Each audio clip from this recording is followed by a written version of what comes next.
लाली और जादुई जंगल का सफर। एक जमाने की बात है, एक छोटे से गांव में एक प्यारी सी बच्ची रहती थी जिसका नाम लाली था। सब लोग इसे लाली कहते थे क्योंकि वो हमेशा सुर्ख रंग की खूबसूरत टोपी पहनती थी। ये टोपी इसकी दादी ने मोहब्बत से बनाई थी। जब सूरज की रोशनी इस पर पड़ती तो यूं लगता जैसे लाली के सर पर छोटा सा सूरज चमक रहा हो। लाली बहुत नेक, खुश अखलाक और मददगार बच्ची थी। वो अपनी उम्मी के साथ रहती थी और अक्सर दादी के घर जाती थी जो जंगल के दूसरी तरफ रहती थी। एक दिन सुबह सवेरे लाली की उम्मी ने कहा, लाली बेटा, तुम्हारी दादी कुछ बीमार है। ये टोकरी ले जाओ, इसमें ताज़ा रोटी, शहद और लाल बीर है। ये सब उनके लिए है, लेकिन याद रखो, सीधी पगडंडी से जाना, जंगल के अंदर मत भटक जाना। लाली ने मुस्कुराकर कहा, उम्मी फिक्र ना करें, मैं सीधा दादी के घर जाऊंगी। अम्मी ने लाली के माथे पर तैयार किया और उसे अलविदा कहा। जंगल का रास्ता। लाली अपनी सुर्ख टोपी पहने खुशी खुशी जंगल की तरफ रवाना हुई। रास्ते में चिड़ियां चहचहाती थीं, तितलियां फड़फड़ाती थीं और हवा में फूलों की खुशबू फैली हुई थी। वो टोकरी थामे गुनगुनाती जा रही थी कि अचानक इसे एक अजीब सा मंजर नजर आया। सामने दो रास्ते थे। एक सीधा जाता था, वही जिससे वो हमेशा दादी के घर जाती थी, मगर दूसरा रास्ता चमक रहा था जैसे इसके पत्तों में चांदनी छुपी हो। वहां के दरख्तों की पत्तियां चांदी की तरह चमकती थीं और जमीन पर हल्की हल्की रोशनी बिखरी थी। लाली ने हैरत से कहा, यह तो बहुत खूबसूरत रास्ता है, शायद वहां से जल्दी पहुंच जाऊं। और यूं वो अपनी माँ की बात भूलकर जादुई रास्ते पर चल पड़े। जादुई जंगल में कदम। ज्यों ज्यों वो आगे बढ़ती गई, जंगल का मंजर बदलता गया। दरख्तों की शाखों पर नन्हे नन्हे जुगनुओं जैसे रविशने वाले परिंदे बैठे थे। घास पर चमकती उसके कतरे लाली के कदमों के नीचे जगमगाने लगे। अचानक रोशनी की एक लकीर उसके इर्द गिर्द घूमी और छोटे छोटे पेड़ जैसे जानदार उसके सामने आ गए। वो नन्हे कद के थे, उनके पर तितलियों जैसे थे और उनके कपड़े चमकदार फूलों की पंखुड़ियों से बने थे। खुश आमदीद नन्ही मुसाफिर, एक परी ने खुशी से कहा। लाली ने हैरत से पूछा, आप लोग कौन हैं? हम जंगल की रोशनी की परियां हैं। तुम यहाँ कैसे आए? ये तो जादुई हिस्सा है, आम इंसान यहाँ नहीं पहुँच पाते। लाली ने मुस्कुराकर कहा, मैं दादी के घर जा रही हूँ। मैंने ये रास्ता चमकता देखा तो सोचा शायद ये जल्दी पहुँचा दे। परियां हंसने लगी, तुम बहुत बहादुर हो, लेकिन खबरदार, इस जंगल में एक सायादार भेड़िया रहता है।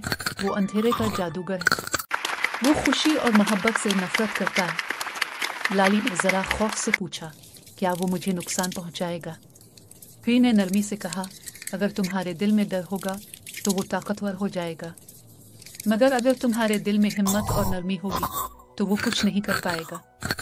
ये कहकर परियों ने लाली की टोकरी पर हाथ रखा। टोकरी में रखा शहद और रोटी हल्की हल्की चमकने लगे। अब ये जादुई तोहफे हैं, इनमें मोहब्बत की ताकत है, उसे संभाल कर रखना। लाली ने शुक्रिया अदा किया और आगे बढ़ गई। जादुई जंगल का यकसंगी घोड़ा। कुछ दूर चलने के बाद लाली को एक खूबसूरत सफेद घोड़ा नजर आया। इसके माथे पर एक चमकता हुआ संग था, वो यकसंगी यूनिकॉर्न था। हेलो नन्ही लड़की, घोड़े ने नर्म आवाज में कहा, तुम्हारे हाथ में रोशनी की टोकरी है, क्या तुम्हें पता है तुम एक खास मिशन पर हो? लाली हैरान हुई, क्या मतलब? मैं तो सिर्फ दादी के लिए चीजें लेकर जा रही हूँ। यकसंगी ने कहा, यह सिर्फ आम खाना नहीं है बच्ची, ये मोहब्बत, हिम्मत और उम्मीद की अलामत है। ये चीजें सायादार भेड़िए की बदी को खत्म कर सकती हैं। तुम्हें बहुत मोहतात रहना होगा, वो तुम्हें धोखा देने की कोशिश करेगा। लाली ने गहरा सांस लिया, मैं नहीं डरूंगी, मैं दादी के लिए जरूर पहुंचूंगी। यकसंगी ने खुश होकर अपने जादुई संग से एक चमकता हुआ बीज लाली को दिया। ये बीज तुम्हें अंधेरे में रास्ता दिखाएगा, उसे अपने दिल के करीब रखना। लाली ने शुक्रिया अदा किया और बीज अपनी जेब में रख लिया। सायादार भेड़िए का ज़हूर। कुछ देर बाद जंगल में अंधेरा छा गया। हवा ठंडी हो गई और दरख्तों के साए लंबे होने लगे। लाली को लगा जैसे कोई इसके पीछे चल रहा हो। फिर अचानक एक घनी झाड़ी के पीछे से एक बड़ा काला भेड़िया निकला, जिसकी आंखें जर्द रोशनी में जल रही थीं। इसका जिस्म धुएं की तरह हिलता था। ही वो हंसा। कहाँ जा रही हो नन्ही बच्ची? तुम्हारी टोकरी से तो खुशबू आ रही है, जादू की खुशबू। लाली ने हिम्मत जमा करके कहा, ये मेरी दादी के लिए है, तुम्हें इससे कोई मतलब नहीं। भेड़िया बोला, दादी के लिए? कितना प्यारा, लेकिन वो तो बीमार है, क्यों ना मैं पहले जाकर इससे मिलाऊं? लाली चौंकी। वो समझ गई कि भेड़िया धोखा देना चाहता है। नहीं, मैं खुद दादी को दूंगी, वो बोली और तेजी से आगे बढ़ गई। भेड़िया हंसा और धुएं में गायब हो गया। बोलता हुआ पुराना दरख्त। लाली थोड़ी देर बाद एक बड़े पुराने दरख्त के पास पहुंची, जिसके तने पर आंखें और मुंह बने थे। दरख्त ने आहिस्ता से कहा, रात जा नन्ही लड़की, मैं तुम्हें एक मशवरा देना चाहता हूँ। लाली रुक गई। दरख्त ने कहा, सायादार भेड़िया बदी से भरा है, लेकिन याद रखना, अंधेरा रोशनी से ही बनता है। अगर तुम इससे डराओगी, वो ताकतवर हो जाएगा। अगर तुम इससे मोहब्बत दिखाओगी, तो वो कमजोर पड़ जाएगा। दरख्त ने एक छोटा सा चमकता अखरोट लाली को दिया। ये तुम्हें तब रोशनी देगा जब सब कुछ अंधेरा हो जाएगा। लाली ने शुक्रिया अदा किया और आगे चल पड़ी। दादी का घर आजाल। जल्द ही लाली को एक छोटा सा मकान नजर आया। वो दादी का घर लग रहा था। दरवाजा आधा खुला था।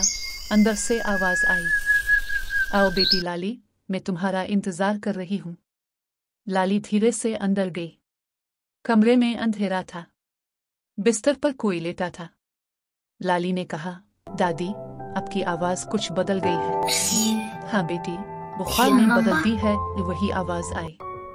लाली ने करीब जाकर देखा। और दादी, आपकी आंखें इतनी बड़ी क्यों हैं? ताकि तुम्हें बेहतर देख सकूं। और आपके दांत इतने नोकीले क्यों हैं? ताकि मैं तुम्हें आसानी से खा सकूं। ये कहकर सायादार भेड़िया बिस्तर से उछला।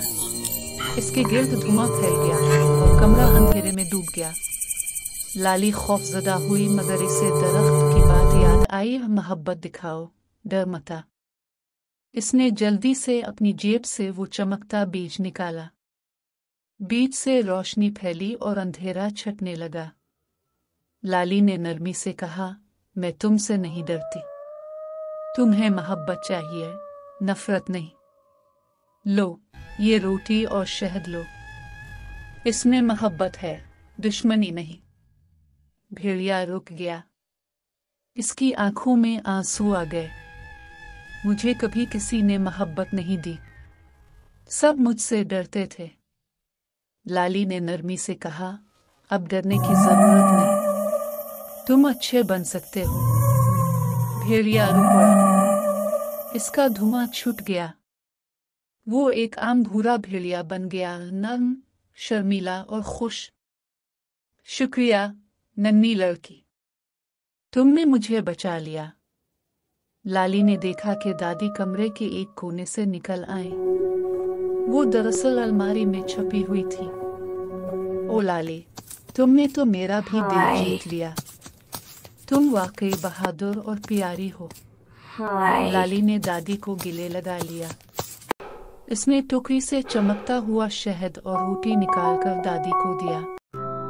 दादी ने खाया तो उनके चेहरे पर रौनक वापस आ गई। बाहर निकलकर लाली ने देखा कि जंगल की रोशनी बदल चुकी थी। परियां फिर आ गई। यकसंगी घोड़ा मुस्कुरा रहा था और सायेदार भेड़िया अब रोशनी का मुहाफिज बन चुका था।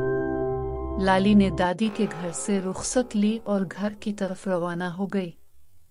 जंगल में अब ना कोई अंधेरा था, ना खौफ, सिर्फ खुशबू, हंसी और चमकती हुआ। जब वो घर पहुंची तो अम्मी ने गले लगाकर कहा, बेटी, तुम बड़ी बहादुर हो गई हो। तुमने मोहब्बत से अंधेरे को हरा दिया। लाली ने मुस्कुराकर कहा, अम्मी, मैंने सीखा है कि बहादुरी लड़ने में नहीं, मोहब्बत दिखाने में है। अम्मी ने कहा, तुम्हारी दादी की बनाई सुर्ख टोपी ने आज अपना असल जादू दिखा दिया, मोहब्बत का जादू। लाली हंसने लगी और तब से इसका नाम सिर्फ लाली नहीं रहा, सब इसे जादुई लाली कहने लगे। सच्ची बहादुरी तलवार और ताकत में नहीं, बल्कि मोहब्बत और नरमी में है। जो दिल दूसरों के लिए रोशनी बन जाए, वो खुद कभी अंधेरे में नहीं रहता।